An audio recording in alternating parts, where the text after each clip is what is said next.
Hello, in this video I'm gonna teach you how to hit the perfect forehand in 2026, and if you are a beginner, this video is perfect for you. If you played with continental grip or eastern grip, this video is perfect for you because you're gonna change the grip for the right one, for the one that will give you power, consistency, top spin.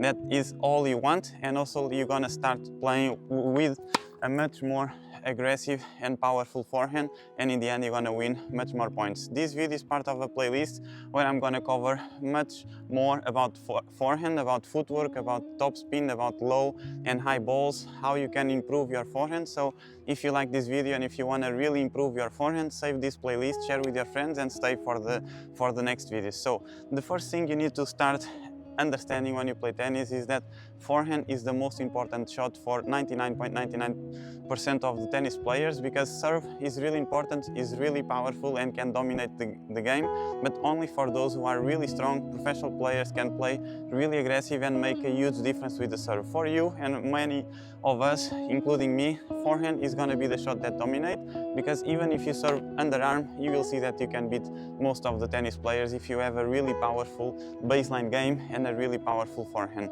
The first thing that you need to dominate is the grip, and as I mentioned every single video, the grip I recommend and the grip I know for sure that is working and works for 100% of players is the semi-western grip. Here I want to make the note again that my grip size is smaller. Usually need to have a finger here. I don't have, my grip is way smaller, but what I recommend for you if you are a beginner or if you are restarting and building a new forehand is to have your hands here, your fingers across the grip, not too close, a little space between your hand and the bottom of the grip, and this it will allow you to have a more powerful, more consistent, and dominate more your hand and what you do, the feeling you have with your ball. So this is what I recommend.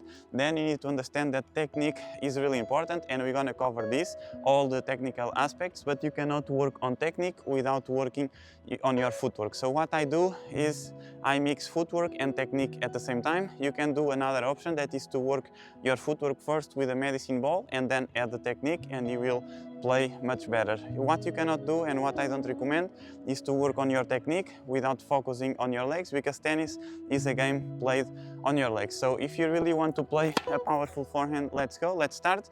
The first thing is done already, the grip.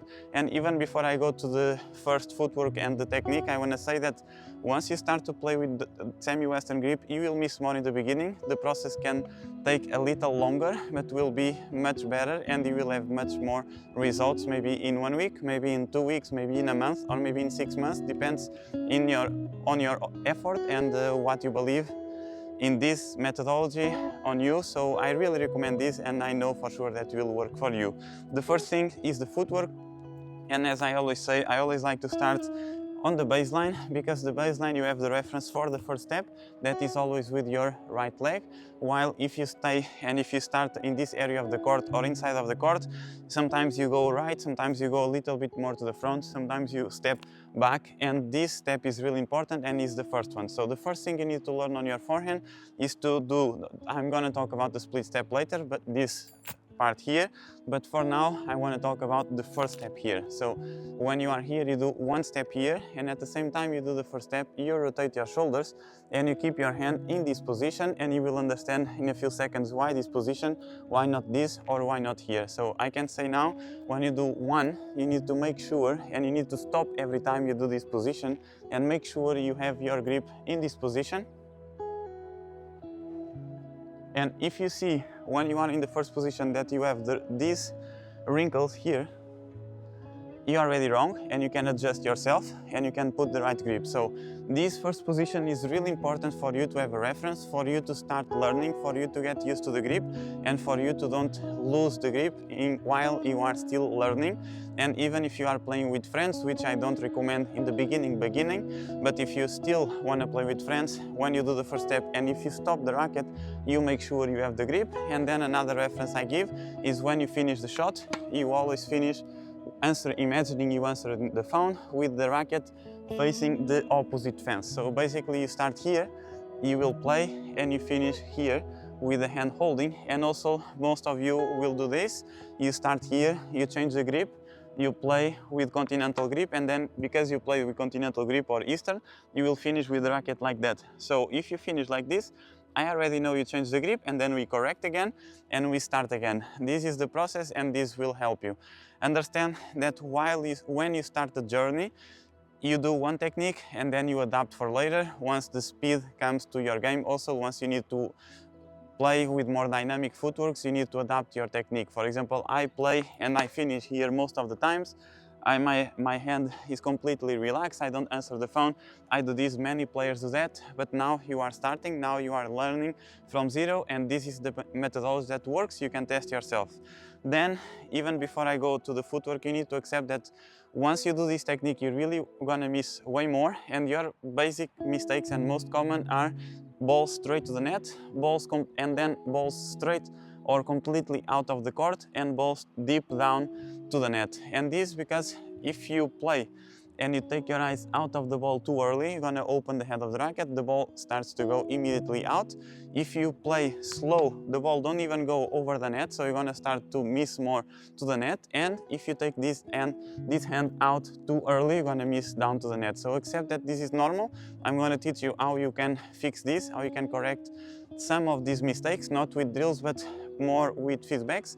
And then with the next videos of the playlist, you will also be able to have a really much more powerful forehand. Then now, let's go to the footwork. So you do one step here, and the first power is on this leg, and then the first thing you need to do is this step here. And what I recommend, even though I do one and then this immediately, or sometimes I do here, for you what I recommend in the beginning is to do a little loop here. So you have the racket here, you do a little loop, you do this step, you stop, power is here, you will play, and you answer the phone here, and you stay with this leg or with this foot in this position.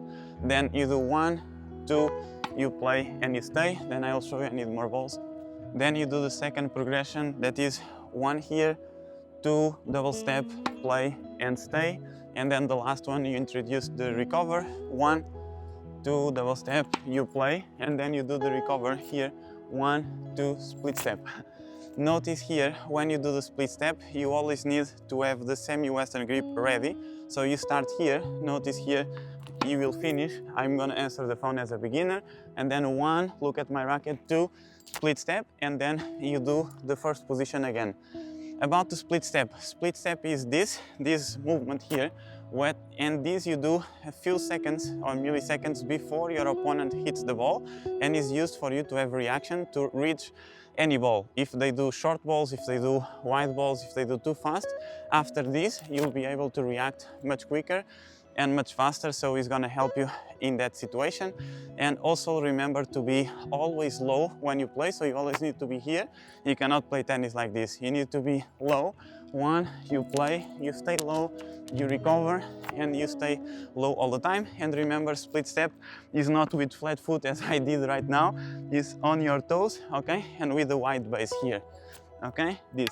Once you dominate this footwork, you go to the side. I'm gonna do the final prog, that is 1, 2, 3, 4. You can do this first, then you can do 1, 2, and then the last one you do, I'm gonna do now 1, 2, 3, 4, 1, 2, and then you recover, 1, 2, split step. Remember always to recover with a cross step here. This step is extremely important, because if you don't recover like that, and if you recover like this, you take too much time to recover to the middle, it will take longer, and then you don't reach to the next ball.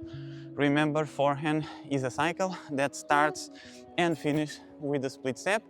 And now let's fix 2 more things that are really important. One is the contact point, and then is the non-dominant hand, and then we continue with the other videos of this playlist, so you can save and watch later. The first thing is the contact point. As a beginner, and the difference between what I do and what you should do and what you recommend, I don't like a lot the word should, but I think you understand. So basically I hit many times with my elbow here, even Sinner like that, Alcaraz more straight here. And for you as a beginner, what you need to focus is to hit in front of your body with distance between the racket, the body and the ball here. This is your focus, this is your priority. You have many drills in my forehand course. If you did it, you can do it again. If you didn't join, you can join. It's up to you. It's depend on your interests, depend on your goal, but you have drills there to work on this footwork. You also have many videos here that can help you fix this, but this is the priority. And another thing I want to make reference is to hit at the hip height or a little bit above, never below. If the ball is here, means that you need to go with your legs, okay? Also, I didn't mention, but I'm doing a PDF that you can upload for free. I'm gonna give here in the description of this video or maybe one of the next ones, because I'm still preparing, where I'm gonna mention and write what are your mistakes, what you can do to fix them, and help you again with images for the forehand. So basically it's a guide where you can read and understand better what is the footwork and what is your priority. So I think it's really useful. You can check the link below in the description or check one of the next videos. And then the next thing I want to mention here, and most probably one of the last, is the non-dominant hand. And basically you do this many times. You play like Jesus here, and this is because you take this hand too early and then you only have that angle and the ball starts to go immediately to that part of the court and you miss too much. The easiest way to correct is to do this first step here, and then while you prepare, you always keep this hand here. And even though you see me and many professional players using this to play, we do this because when you do this action, you're gonna accelerate more, and then you, of course, you automatically gonna do this leg here and it's gonna accelerate more. But as a beginner, acceleration is not the priority. Your priority is consistency, to play slow and to try to memorize the new technique, the new pattern. So your focus is to play slow, so you will not feel the need to do this because you are not accelerating. So what you will do is you keep your hand here, one, you will keep it there, one, keep it, and then you play, and then you finish. If you notice, I rotate a little bit here. I can talk about this later. For you, you don't need to rotate if you don't need now. You don't need to think about that. You can just keep your hand, play, and catch the racket here, and finish with balance. If you have any questions, let me know here. This playlist, I believe, is going to be super helpful for you. Try to follow all of these steps, try to understand the technique, work on your footwork, do many balls, and you're going to go through many mistakes in the beginning, but if you are patient, if you believe, if you read the document I'm going to write here, and if you join already my courses, you'll understand this actually is super easy. So best of luck, and I'll see you in the next video. Thank you.